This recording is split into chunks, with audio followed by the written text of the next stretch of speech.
인사하겠습니다. 우리는 여행하는 사람들입니다. 추석 잘 보내셨습니까? 저는 추석 당일날 저희 선산에서 우리 일가 친척에 모여서 예배드렸습니다. 한 60여 명 넘게 모였는데, 토요일부터 계속해서 주일 월요일까지 비가 많이 온다고 해서 제가 걱정이 많이 했습니다. 비 오면 어떡하나? 예약한 식당에다가 좀 양해를 부탁하고 식당에서 예배를 드려야 되나? 그래서 제가 잠자기 전에, 하나님, 우리가 11시에 산에서 모여서 예배 드리는데 먼 거리에서 다 모입니다. 먼저 안전사고 일어나지 않도록 은혜 베풀어 주시고, 할 수만 있으시면 11시부터 12시까지만 비가 좀 안 오도록 하나님이 도와주시면 좋겠습니다. 비가 아침에 많이 와서 먼 거리에서 저 강원도 고성에 계신 그 사촌 형님은 그 먼 거리에서 오시면서 어떻게 해야 되나, 가야 되나 말아야 되나 하는데 다들 오셨습니다. 너무나도 감사하게 정말 11시부터 12시까지 비가 오지 않아서 예배를 마치고 하산할 때에 비가 막 쏟아지기 시작했습니다.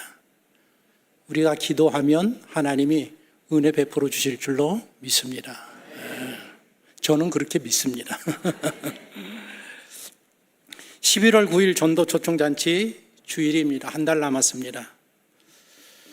여러분은 전도라는 말을 들으면 어떤 마음이 드십니까? 막 기쁘십니까? 설레이십니까? 그렇지 않을 겁니다. 마음이 무겁고 부담감을 느끼게 될 겁니다. 누구를 전도해야 되지? 무슨 말을 해야 되지? 혹시 내가 상대방 기분을 나쁘게 하지는 않을지, 또 거절하면 어떡하지? 이런 마음의 부담이 생기는 일은 아주 정상적인 감정입니다.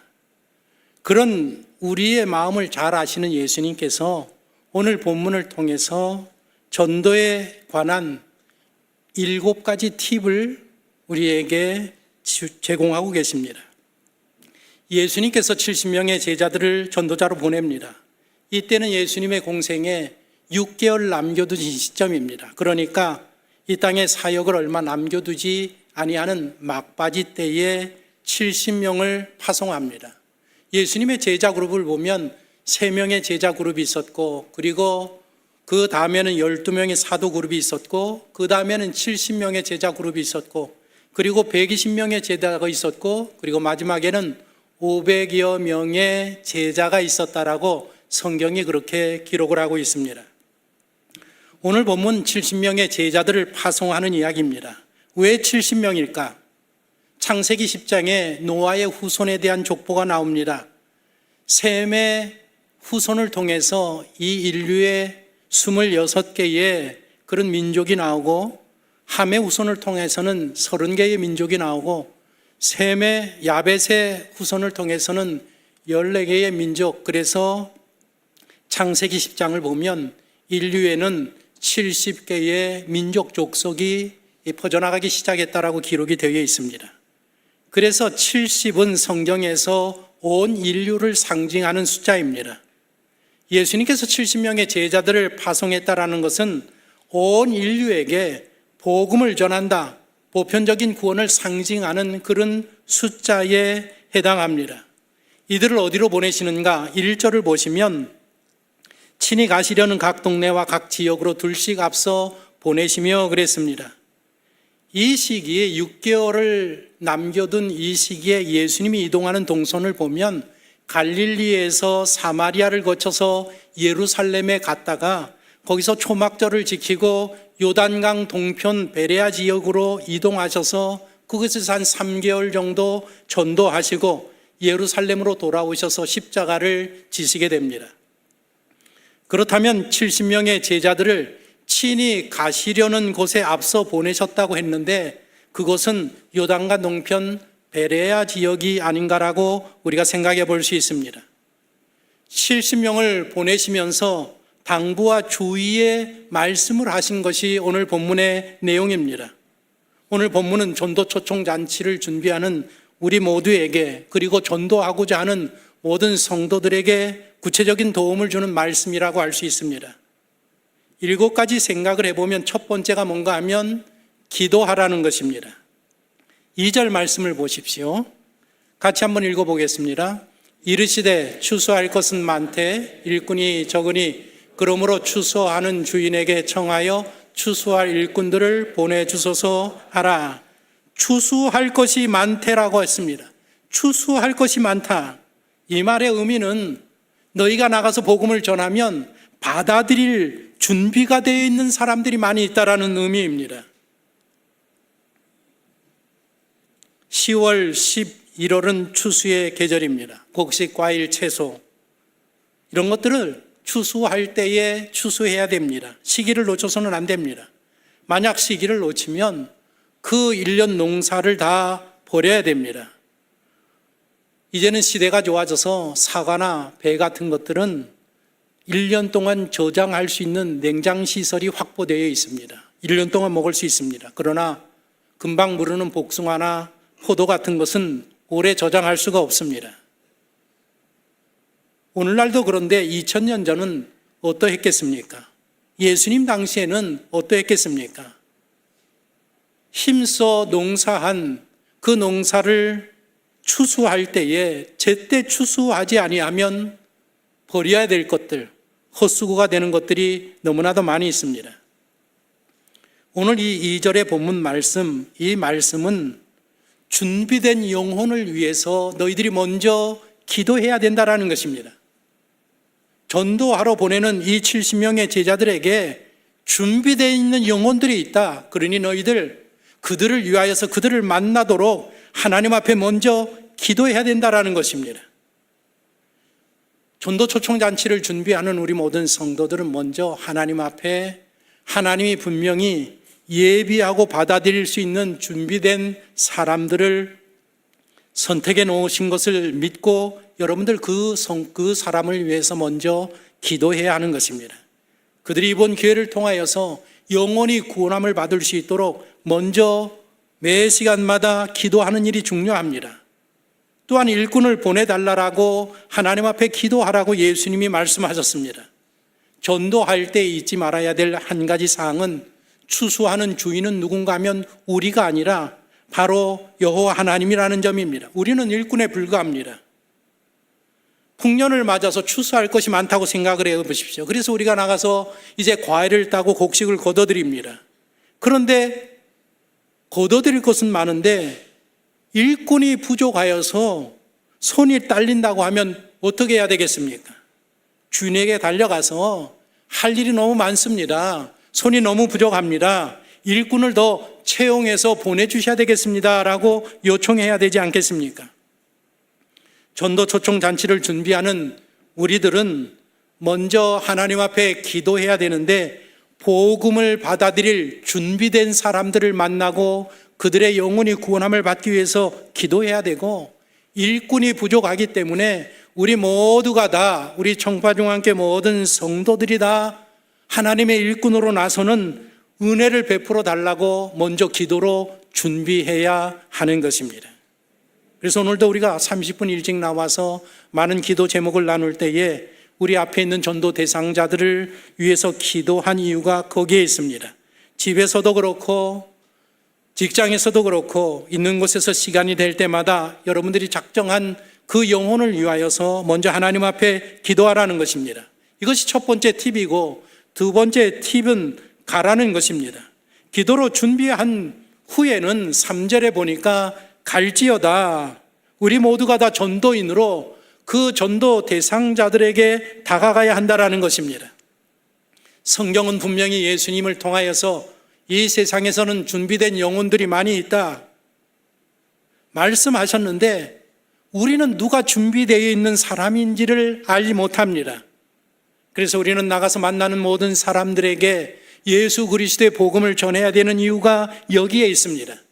그들이 스스로 찾아오기를 교회에 앉아서 기다리는 것이 아니라 우리가 먼저 사람들에게 다가가서 내가 만난 예수 그리스도를 신앙생활할 때 어떤 내 마음의 기쁨과 유익이 있는지를 그들에게 함께 나누는 시간을 갖기 위해서 먼저 우리가 그들을 찾아 나서야 한다는 것입니다. 전도할 때 세 번째 팁은 상황을 직시하라는 것입니다. 3절을 보시면 내가 너희를 보냄이 어린 양을 이리 가운데로 보냄과 같도다. 예수님께서 70명의 제자들을 보내면서 이렇게 말씀하시는 것입니다. 내가 너희를 보내는 것이 어린 양을 이리 가운데 보내는 그런 마음이다. 여러분들, 이리는 단순한 동물이 아닙니다.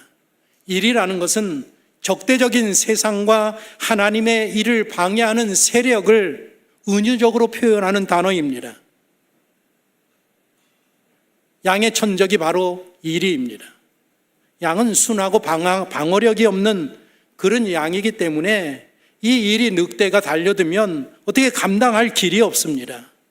그리고 이리는 이 양의 약점을 너무 잘 알고 그것을 노리고 때로 포위하고 유인하는 그런 전략을 쓰면서 얼마나 교활하고 얼마나 집요하고 그리고 아무도 보이지 아니하는 밤에 주로 활동하고 양에게 공격을 하는 것입니다.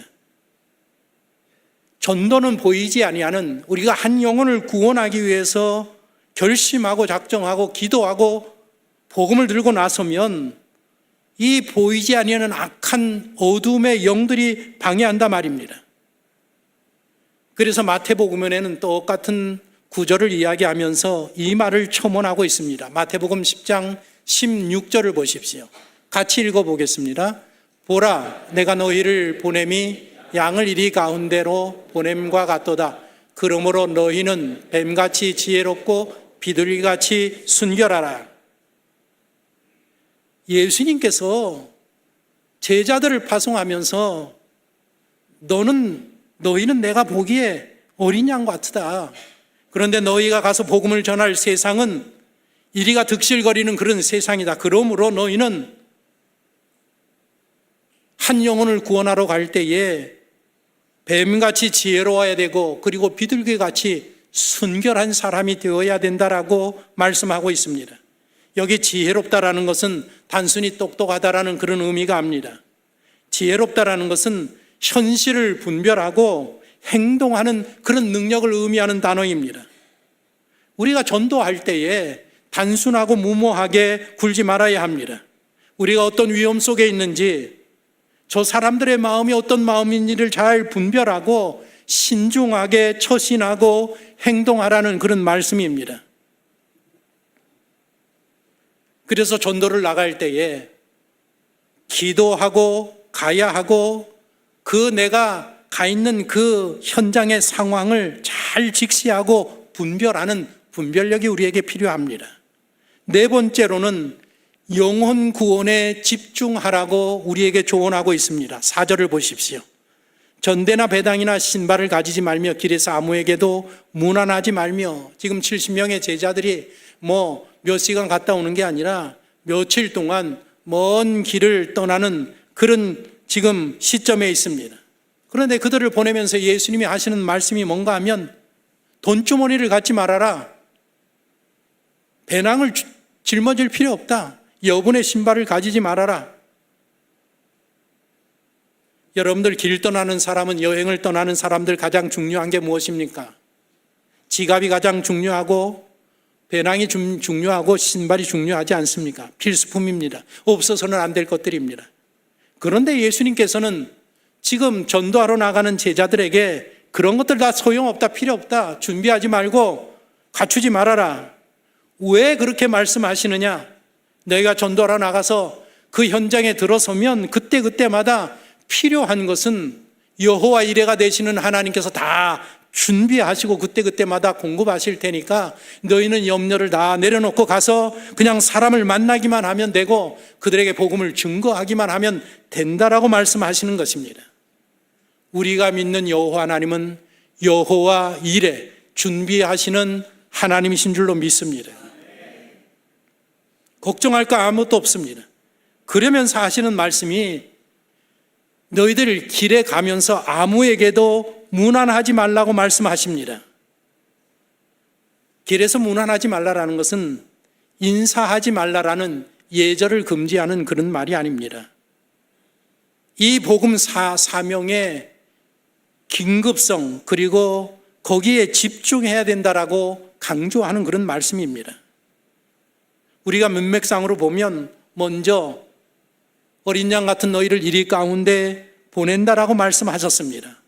거기에 이어지는 말씀이기 때문에 그 복음을 전하러 가는 길에 제자들이 시간과 마음을 흐트리지 말고 복음 전파하는 일에, 사람을 구원하고 영혼을 구원하는 일에 전심전력 집중해야 된다라고 말씀하고 계시는 것입니다.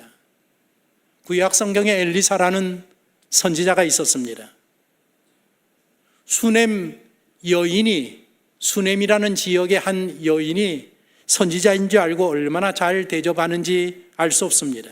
그래서 불러서 하루는 내 마음의 소원이 무엇이냐? 아무것도 필요 없습니다. 엘리사를 위에서 일하는 게하시라는 종이 그 집 형편을 알고, 선생님, 이 집에 보니까 아이가 없습니다. 그러냐? 여인을 불러와라. 여인을 불러와서 내년 이맘때에 아이를 갖게 될 것이다. 그래서 그 다음 해에 아들을 낳습니다. 아이가 잘 자랍니다. 그런데 어느 날 이 아이가 수확하는 아버지한테 놀러 갔다가 머리가 아프다고 머리를 쥐어 잡고 쓰러집니다. 집에 돌아왔는데 그만 숨지고 맙니다. 어떻게 얻은 아들인데 그냥 숨이 넘어가고 말았습니다. 장례를 준비하는 일정에 들어갑니다. 이 수넴 여인 가부는 엘리사가 있는 그 산으로 달려갑니다. 달려가서 내 아들을 살려달라고 간절히 붙들고 놓지 않습니다. 엘리사가 그 게하시 종에게 너 지금부터 내 허리를 묶고 내 지팡이를 줄 테니까 가지고 가라 하시면서 하신 이야기가 무엇인가 하면, 너 가는 길에 누구를 만나든지 인사하지 말아라. 사람이 내게 먼저 인사해도 대답하지 말고 곧바로 아이가 있는 집에 달려가서 내 지팡이를 그 아이 얼굴에 올려놓으라. 그 말씀을 합니다. 무슨 말입니까? 그 한 영혼을 구원하기 위해서 지금 시간을 지체할 시간이 없다. 가다가 누구를 만나도 인사해도 대답하지도 말고 바로 그 아이에게 달려가야 된다. 예수님의 말씀도 선지자 엘리사가 한 말과 같은 맥락입니다. 전도할 때에 우리는 누구에게 집중해야 되는가 하면, 내가 작정한 그 영혼을 구원하기 위한 그 한 사람에게 집중해야 된다 말입니다. 전도하려고 하면 여러 가지 생각이 너무 많습니다. 부담이 있고 걱정이 있고, 내가 바쁜데 이 시간을 어떻게 해야 되느냐, 이거 내가 또 빈손으로 갈 수 없는데 어떻게 해야 될까, 그런 거 다 내려놓으라는 것입니다. 네가 전도하기 위해서 발을 내디디면 필요한 모든 것은 이미 하나님이 다 준비해 놓으시고 그때그때마다 공급하실 것이다. 그러니 너희는 영혼을 구원하는 일에 집중해야 된다라는 것을 말씀하고 계십니다. 이번 전도 초청잔치에 많은 생각들이 있을 텐데 우리의 생각은 한 영혼을 구원해야 되겠다라는 그 마음을 모아야 된다라는 것입니다. 다섯 번째 주시는 팁은 무엇인가 하면 상대방을 배려하라는 것입니다. 전도할 때 기분 상하게 하지 말아라. 5절을 보십시오. 어느 집에 들어가든지 먼저 말하되 이 집이 평안할지어다 하라. 먼저 무슨 말을 하느냐? 이 집, 당신의 집이 평화가 넘쳐나기를 원합니다. 하나님의 은혜와 축복이, 사랑이 함께하기를 원합니다. 이렇게 먼저 인사하고 관계성을 맺으라고 이야기하고 있습니다. 전도는 정죄가 아닙니다. 우리가 보통 전도할 때에 뭐라고 이야기하는가 하면 사람들이 당신은 죄인입니다. 당신은 죄인입니다. 맞습니다. 당신 죄인 맞습니다. 아무리 그래도 대놓고 당신은 죄인입니다 그러면 기분 좋아할 사람이 있습니까? 우리 옆에 분에게 이야기해 보십시오. 당신은 죄인입니다. 어떻게 뭐 기분 좋습니까? 기분은 엄청, 우리 아는 사람도 기분이 좋지 않습니다. 절대로 그렇게 접근하지 말아라는 것입니다. 하나님의 평화를 전하라. 우리 신앙인은 전능하신 하나님을 믿는 사람입니다. 우리는 하나님이 우리를 사랑하신다라는 것을 믿는 사람이고, 하나님께서 우리의 삶에 놀라운 계획을 갖고 계신 좋으신 하나님이라는 것을 믿는 사람들입니다.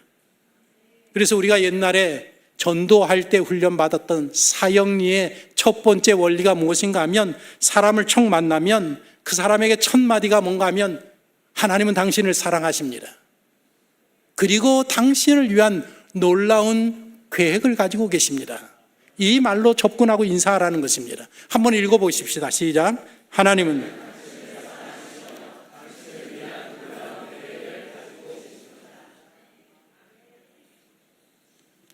상대방을 배려하는 그런 마음. 그래서 전도는 늘 좋은 소식으로, 평화의 소식으로, 그리고 우리가 상대방이 긍정적으로 나오면 그 사람과 좋은 관계를 유지하는 것이 중요하다라고 예수님께서 5번째 팁을 주고 계신 것입니다.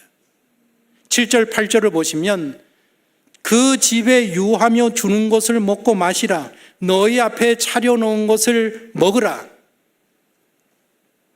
가장 친해지는 방법은 식사하는 방법입니다. 전도 대상자가 있습니까? 식사 한번 대접하십시오. 같이 먹고 마시면서 대화를 나누면 마음이 열리지 않습니까? 예수님께서 왜 이 70명의 제자들에게 너희들 전도해서 갈 때 평화의 소식을 그 집에 먼저 전하고 그 집에서 너희들을 받아들이고 이제 식사를 대접하면 묻지 말고 주는 대로 먹고 마시면서 좋은 관계를 유지하라는 것입니다. 예수님 당시에 유대인들의 규례는 무엇인가 하면 부정한 음식을 먹지 않는 것입니다. 아무 음식이나 먹지 않습니다. 돼지고기 먹지 않고, 짐승을 잡을 때에도 피를 철저하게 다 제거한 그런 법에 따라서 요리한 음식들만 먹게 되어 있습니다. 이방인 집에 들어가서 그들과 함께 먹으면 그들은 구원받지 못한 사람들이기 때문에 내가 더러워진다라고, 내가 죄를 짓는다라고 생각을 했습니다. 그래서 바리새인들이나 서기관들이나 종교적인 사람들은 이방인들과 어울리지 아니하였고 세리와 죄인의 집에 들어가서 먹고 마시는 일이 없었습니다. 왜 예수님이 비방받았는가 하면, 예수님을 보니까 늘 죄인들의 집에 초대받아서 세리들의 집에 들어가서 그들과 함께 먹고 마시면서 대화를 나누는 모습을 보면서 예수님을 굉장히 비난했던 이유가 거기에 있습니다. 그것을 깨라는 것입니다. 뛰어넘으라는 것입니다. 로마의 신실한 백부장 고넬료라는 군인이 있었습니다. 얼마나 신앙이 좋았는지, 하나님을 잘 믿었는지 이 고넬료는 정말 이 유대인들을 위해서 많은 좋은 일들을 한 그런 장교였었습니다. 하나님께서 그의 영혼을 구원하시기로 작정하셨습니다. 그래서 베드로를 보내게 하십니다. 고넬료에게는 꿈에 하나님이 나타나셔서 너 그 베드로라는 제자가 있는데 너희 집에 초대해라. 베드로를 만난 적이 없습니다. 그리고 베드로에게는 환상 중에 나타납니다. 점심시간쯤 되었을 때에 하나님 앞에 기도하는 가운데에 환상을 보게 되는데, 어떤 환상을 보느냐? 하늘에서 커다란 하얀 보재기가 내려옵니다. 그 안에 보니까 온갖 먹어서는 안 되는 율법과 규례에 의해서 금하는 부정한 짐승들이 가득 차 있습니다. 그런데 하늘에서 하나님의 음성이 들립니다. 너 그것을 다 잡아먹어라. 하나님, 나는 이거 못 먹습니다. 율법과 규례에, 율법에 이 부정한 짐승은 먹지 말라고 했는데 내가 이거 어떻게 잡아먹겠습니까? 그러자 하나님께서 다시 얘기합니다. 내가 깨끗하게 한 것이다. 내가 깨끗하다고 하는데 너는 더럽다고 내가 할 수 있겠느냐? 잡아먹으라. 이게 환상을 깨어나고 이게 무슨 의미인지 도무지 알 길이 없습니다. 그런데 고넬료가 보낸 사람이 자기를 찾는다고. 그래서 고넬료 집에 가보니까 아하, 하나님께서 이 고넬료 가정, 이방인의 가정, 이들을 구원하시기 위해서 나를 보냈구나. 이들이 대접하는 것을 다 기쁨으로 먹으라는 그런 의미구나. 그래서 그 고넬료의 가정이 구원함을 받고 그 인근 모든 친구들이 구원을 받는 은혜의 역사가 일어나지 않습니까? 이 당시에 여전히 70명의 제자들을 비롯한 12사도들까지도 다 여전히 율법에서 벗어나지 못하는, 그래서 누가 초대했을 때에 그 차려준 것을 마음껏 먹지 못하는 그런 때에 예수님께서 그것을 뛰어넘어야 되느니라. 한 영혼을 구원하기 위하여서는 그런 율법과 계율을 다 뛰어넘었고 세상의 온 천하보다 귀한 영혼을 구원해야 하느니라. 그래서 우리가 전도해야 될 때는 꼭 알아두셔야 될 게 뭔가 하면 늘 상대방을 배려하는 마음으로 대해야 된다는 것입니다. 넓은 마음을 가져야 합니다. 6번째는 전도한 후에 결과는 하나님께 맡기라는 것입니다. 우리가 하나님의 복음을 전하고 은혜를 나누고 대화를 나눈 후에 그 결과는 하나님 앞에 맡겨라. 하나님에게 달려있다. 9절을 보십시오. 같이 읽어보겠습니다. 거기 있는 병자들을 고치고 또 말하기를 하나님의 나라가 너희에게 가까이 왔다 하라. 그들과 식사를 나누면서 대화를 나눌 때에 너희가 해야 될 일이 무엇인가 하면 복음의 핵심적인 두 사역을 이야기하고 있습니다. 그들의 병든 몸을 치유하고 그리고 하나님의 복음을 전파해라. 하나님의 나라는 말로만 전하는 개념이 아닙니다. 실제적으로 전도의 자리에 치유와 회복이 일어나는 그런 통합적인 사건이 바로 복음 전도의 사건입니다. 여기 병자들 고치라라는 말은 육신의 질병뿐만 아니라 그 심령의 죄와 그 어둠의 억압, 사회에서 따돌림 당하는 그런 모든 자들을 다 포함하는 그런 말입니다. 고치라는 말은 치유하라, 돌보라는 말도 있지만 거기에 섬기라는 그런 말도 있습니다. 늘 우리들은 그 사람들을 섬기는 자세로, 그리고 그들에게 늘 영혼 구원을 위해서 하나님 나라의 복음의 말씀을 증거하는 그런 모임, 미팅, 시간을 가지면 바로 그 자리에서 영혼이 구원함을 받고 깨어진 하나님과의 관계가, 사람과의 관계가 회복되어지는 놀라운 하나님의 능력이 그 자리에 나타난다는 것입니다. 예수님께서도 항상 복음 사역 하실 때에는 이 두 가지가 함께 있었습니다. 마태복음 4장 23절을 보면 예수께서 온 갈릴리를 두루 다니시며 천국 복음을 전파하시며 모든 병과 모든 약한 것을 고치시니, 우리가 가는 곳에는 하나님의 은혜를 베풀어 주셔서 상한 마음들이 회복을 하고 그 구원받지 못한 영혼들이 구원함을 받는 은혜의 역사가 우리가 사람을 만날 때에 하나님이 함께 하셔서 그런 일들이 일어난단 말입니다. 영혼이 구원하는 것뿐만 아니라 그들의 인생의 아픔과 삶이 회복되어지는 그 회복의 은혜가 바로 우리의 손길을 통해서, 우리의 발걸음을 통해서 일어난다는 것입니다. 그러면서 하시는 말씀이 너희는 나를 믿고 가서 복음만 전해라. 그리고 결과는 하나님 앞에 맡기라는 것이 10절, 11절의 말씀입니다. 10절, 11절 보십시오. 읽어보십시다. 어느 동네에 들어가든지 말하되 너희 동네에서 먼지도 너희에게 떨어뜨려 버리노나 그러나 하나님의 나라가 가까이 온 줄을 알게 하라. 예수님이 제자들의 마음을 알고 지금 6번째로 주시는 팁이 무엇인가 하면, 너희들 어떤 성읍, 어떤 사람들을 만나면 너희를 거절할 사람들이 있을 것이다. 낙심하지 말아라. 당연히 거절할 사람들이 있을 것이라는 것입니다. 그래서 우리의 사명은 사람을 만나서 복음을 전하는 데까지만 있습니다. 초대하는 것만 있습니다. 받아들이는 것은 그 사람의 몫이고 역사하시는 것은 성령이 하실 일이라 말입니다. 그냥 우리는 우리가 할 일은 만나서 초대하고 그들에게 복음을 증거하는 그 일밖에 없습니다. 그 다음 구절들을 보시면 예수님이 복음을 전했을 때 거절했던 3개의 도시를 우리에게 소개하고 있습니다. 고라신이라는 도시, 벳세다라는 도시 가버나움이라는 도시입니다. 이 고라신이라는 도시는 갈릴리 지역 북쪽에 있는 도시이고 예수님이 여러 차례 가셔서 복음을 증거하고 전도하고 치유한 그런 동네였었습니다. 벳세다라는 곳은 베드로, 안드레, 빌립의 고향입니다. 그리고 바로 그곳에서 오병이어의 기적을 일으켰습니다. 얼마나 큰 기적을 일으켰습니까? 가버나움은 예수님의 사역 본부가 있는 곳이 가버나움입니다.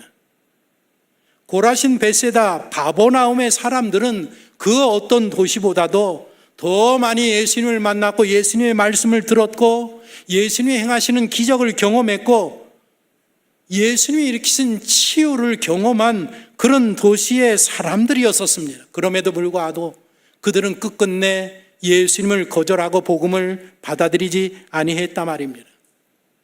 아니, 하나님의 아들이신 예수님께서 직접 가셔서 그렇게 자주 가셔서 복음을 전하고 기적을 일으키고 전도하셨음에도 불구하고 그들의 도시, 그들의 동네 사람들은 복음을 받아들이지 않았단 말입니다. 너희의 사명은 가서 전하는 것뿐이라는 것입니다. 설교를 준비하면서 제가 전도사 시절에 노방 전도했던 생각이 갑자기 떠올랐습니다. 주일날 예배를 마치고 우리 교사 선생님들하고 청년들과 함께 이제 마당에 모여서 그때는 저녁에 예배를 드릴 때니까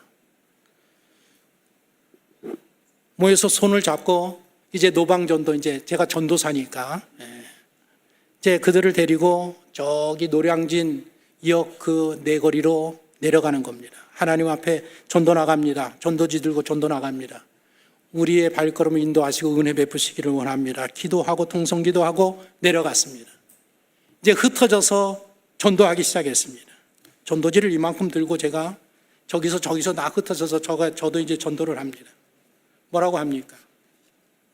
제가 잘 안 웃는데 억지로 웃으면서 예수 믿으세요? 예수 믿으세요?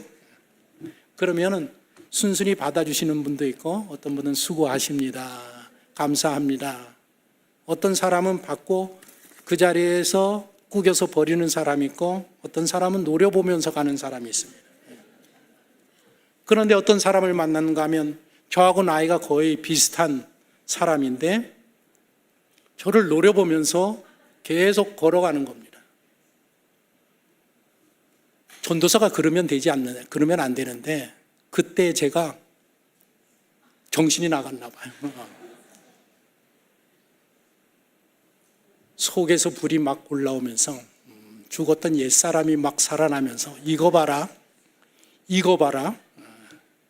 그래서 제가 그냥 계속 쫓아갔습니다. 예수 믿으세요. 전도지 받고 예수 믿으세요. 계속 쫓아가니까 이 사람이 얼마나 짜증나는지 나중에는 뭐라고 하는가 하면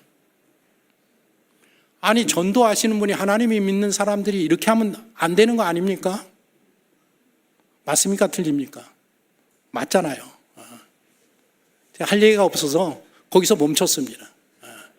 기분이 몹시 상했습니다. 올라왔는데 별로 그 기분이 좋지 않았습니다. 그렇게 전도하면 안 된단 말입니다. 저같이 전도하면 안 된단 말입니다.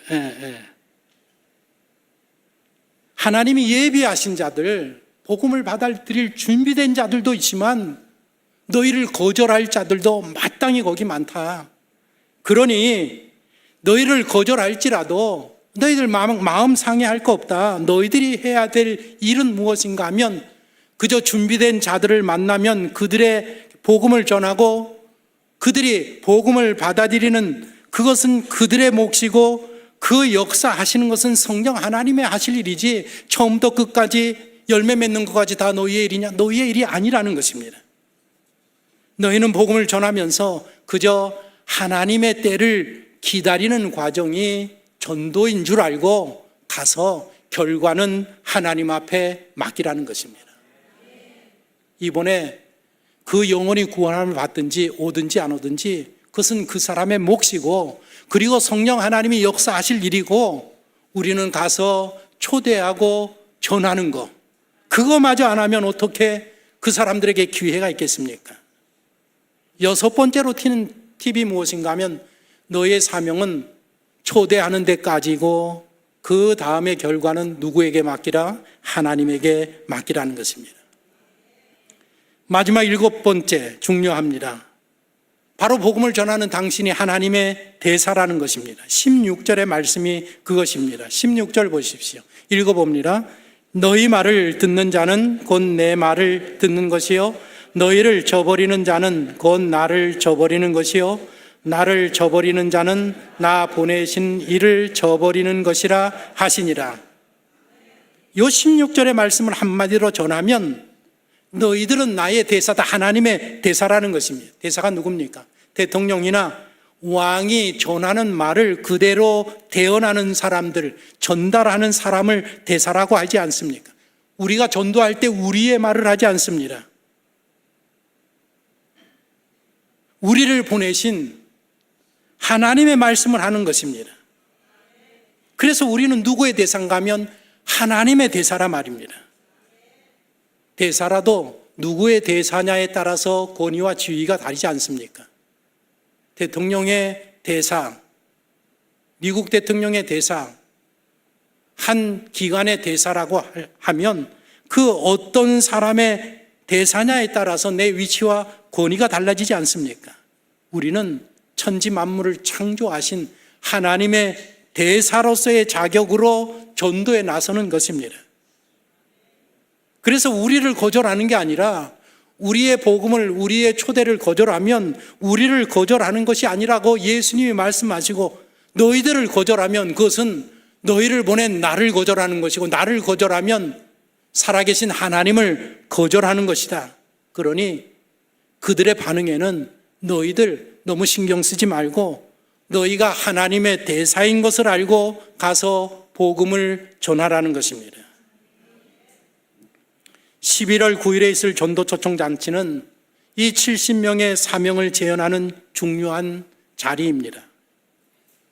그런데 전도라는 말만 들어도 우리는 마음이 심히 무겁습니다. 누구를 전도하지? 무슨 말을 어떻게 해야 되지? 혹시 말할 때 상대방이 기분 나빠지면 어떡하지? 거절하면 어떻게 하지?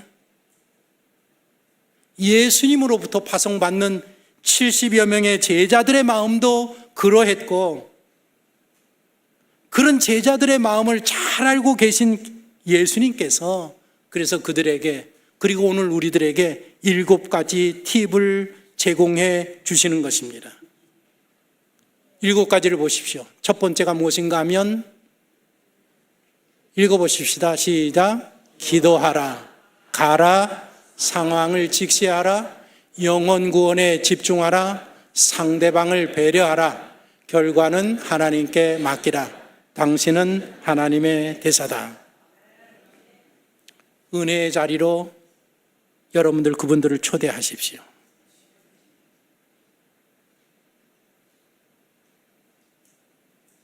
우리가 하나님의 말씀에 순종해서 준비된 영혼이라고 생각을 하고 그들에게 초대장을 내밀고 초대하면 우리의 그런 헌신과 순종을 통해서 하나님께서는 놀라운 추수의 역사를 이번 기회를 통해서 행하실 줄로 분명히 믿습니다. 열매 맺게 하시는 분은 여호와 하나님이신 줄로 믿고, 오늘 우리에게 주시는 7가지 팁을 생각하면서 모든 성도들이 다 이 사역에, 이 행사에 참여하는 귀한 주일 예배가 되기를 소원합니다.